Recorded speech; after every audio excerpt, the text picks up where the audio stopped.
What's the cruelest thing a family member ever said? When I was 17, my grandmother looked me dead in the eyes and said, "You'll never amount to anything.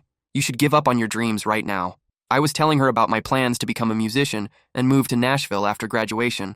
I'd been accepted to Belmont University's music program with a partial scholarship and was beyond excited about my future.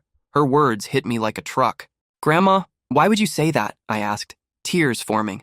She crossed her arms and shook her head dismissively. "Some dreams aren't meant to come true, sweetie. You need to face reality and get a real job." This was the woman who raised me after my parents died in a car accident when I was 12. She'd been my biggest supporter through everything. My first guitar lessons, school concerts, even driving me to open mic nights. Now she was crushing the one thing that kept me going through the grief. I ran to my room and cried for hours. Her words echoed in my head for months. I almost didn't go to Nashville. Almost gave up music entirely and enrolled in business school like she suggested. But something inside me refused to quit. I moved to Nashville anyway, determined to prove her wrong. College was tough financially, but I graduated with my music degree. I spent 5 years playing small gigs at dive bars, barely making rent on a studio apartment, sleeping on friends' couches, but slowly building a following. There were nights I wanted to quit, nights I called her crying about how hard everything was, and she'd just say, "I told you so.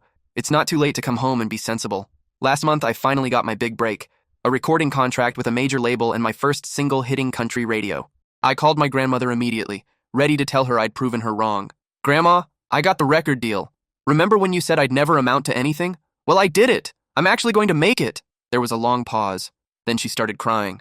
"Oh, honey, I've been waiting for this call for 6 years." "What do you mean waiting? You told me to give up. You've been telling me to quit this whole time." "I told you that because I knew it was the only thing that would make you fight harder," she said through tears. "Your father was exactly the same way. Tell him he couldn't do something and he'd move mountains to prove you wrong. Stubborn as a mule." My head was spinning. "You were reverse psychologying me this entire time? Your parents died chasing their dream of becoming professional musicians," she continued, her voice breaking. "They were driving home from a gig at 2 a.m. in a snowstorm because they needed the money. I was terrified you'd end up the same way.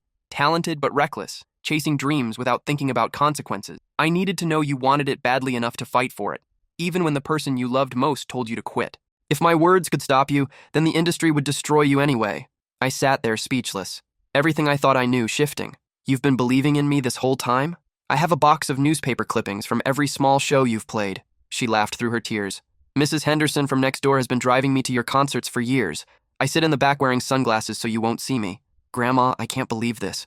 I'm sorry I had to be cruel to help you be strong, but I needed to know my grandson could handle anything Nashville threw at him. Your parents were dreamers, but you're a fighter. I love you too, Grandma. Now get ready, because I'm buying front row tickets to your first headlining show." Sometimes the cruelest words come from the deepest love.